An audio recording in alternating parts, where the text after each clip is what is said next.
to another video. Here we'll be talking about money, cryptocurrency, banks. Okay, what will you do now? Just sit down, relax, and let us go through this together. Okay, I want us to first read through here and see what I am trying to convey to you. Remember, we are using the book "Cryptosm is the Future" to digest what exactly is cryptocurrency. Now, let's read through. I think we stopped around here. Now, once the fiat money was placed, okay, let me just explain here. We talked about uh, the different forms in which cryptocurrency money or value took place. So we talk about how it took from barter trade to uh, gold, from gold to gold coins, silver coins, and bronze coin. From those places, it took to paper money, which is fiat currency. So from this fiat currency or paper money, it moved to digital money or digital currency. Now, from this digital currency, it was able or pretty simple to move to what we know now as now from this digital currency was able to move to credit cards, debit cards, PayPal, bank transfer, and all that. So this was making it very simple for Satoshi Nakamoto to be able to create cryptocurrency, a Bitcoin, from that point. Now, the amount of digital money in the world is almost negligible and is getting smaller with each year that passes. There have been many attempts to create this alternative form of money, but it hasn't been that successful to be able to solve a problem known as a double spend problem. Now, this double spending problem is a real problem that has been facing, or that the the monetary system has been facing, or the banks has been facing. Let's understand what exactly is double spend problem. Now, this double spend problem is like, remember where we're coming from. Uh, we're talking about money, cryptocurrency, and banks. How now cryptocurrency has changed some certain things and is here to stay. Why it is here to stay? First of all, it is because of the double spend problem it has solved. Double spend problem is me spending one money twice or thrice. Let's look at this. This is me. Now, this is the money that I have in my account, in my bank account. In my normal banking system, I will send this money to this person.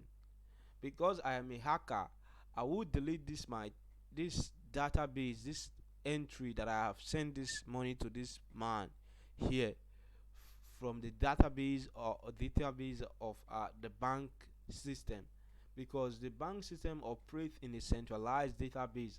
They will not be able to they are not able to discover my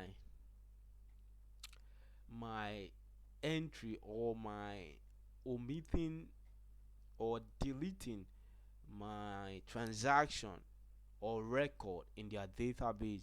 So I'm able to delete this one and create another database that I still have that same amount of money in my account, and able to do the same thing until I send it to 30 people. Now, what have I done? Because it is a digital money, I'm able to trick the bank and spending my money more than once.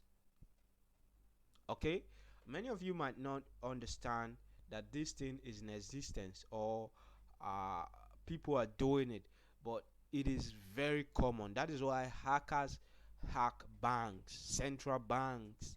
They hack databases of military equipment, communications, the CIA. You hear stuff like that. They are hacking their database of information, even no matter how secure they are. Why? Because they are using what is known as a centralized database or centralized ledger. So now, I think I ended someone here. I said now it wasn't successful to create an alternative digital money because no one was able to solve the problem of the double spend problem, with the central authority controlling the system of money transfer and ledger storage or data storage. Now, whenever you give anyone control of over the money supply, you are giving them enormous power. That this creates three main issues. First, corruption. Second, they have control. Sorry, they are second. They are centralized system, which has room for mismanagement of funds and whatever. Now, in the issue of corruption, now when banks go out of money, when banks are given the power to control money, so when they go out of money, or they are their institution are getting down, the with the power given to them by the government, they pump in more money. Okay, let's read through and I will make a little explanation to that. The first issue is corruption. When banks have the power to control money or value, they basically control the flow of value in the world, which gives them utmost uh, uh, uh, uh, uh, unlimited power. What this means is that because of corruption, when you give banks the power or the audacity or the authority to have control over your money or the money of the country, you see, when they go in debt, they are able to bring in more money to save themselves, and not, they don't care anymore that another uh, or they are bringing inflation and devaluation in the national currency or market. So the second reason is the issue of centralized system of mismanagement. Now, when you give banks or the government control over the supply or value of money, aside the issue of double spend problem, uh, it brings about a central authority interest that is not aligned with the people's interest. This brings a case of mismanagement of money. For example, same example that I made earlier about the banks printing so much money to protect themselves from bankruptcy. Okay, okay. Now, uh, let's talk about the last issues with our normal currency. The last issue with our normal currency is the issue of control. Everything that the government wants to do, they want to control us. Everything that they do is all a matter of control. But cryptocurrency has given us a privilege to not be controlled by the government or the bank. Look at an image we have here. They say inflation is silently robbing you Remember in 1918 what you can buy with $5. 2021 what you can buy with $5. Now in 2030 you're not going to buy anything with $5. I assure you, it's going to get more and more devaluated each year to your left for nothing. When I look into Bitcoin, look into cryptocurrency, what you were able to buy with Bitcoin, it increases as the year expands. Now the US dollar has been silently robbing us our purchasing power, and Bitcoin or cryptocurrency is increasing our purchasing power. Which one do we go? Which one do we go for? Okay. In other video we talked about this Satoshi Nakamoto guy that created Bitcoin, and he created this Bitcoin because of the government. So how the government is controlling, and there was a document he released in 2008 rather, which is called a white paper.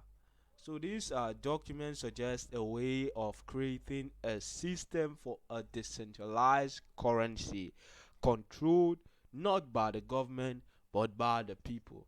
Now this decentralized currency is called the Bitcoin. Now this system claims to create a digital money that solves the double spend problem we have been talking above. This double spend problem is the risk that a digital currency can be spent twice or more. It is a potential problem unique to digital currency, which has been affecting the banks for a long time, because the digital information can be reproduced relatively easily by tech savvy or hackers.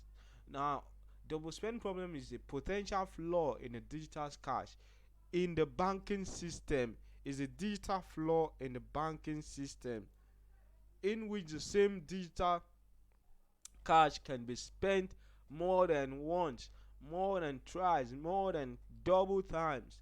Okay, it can be duplicated or falsified by a certain hacker or a tech savvy person without the need for a central authority. So now this cryptocurrencies help us to solve this double spend problem without the need of for a government. That is where the decentralization comes in. Okay.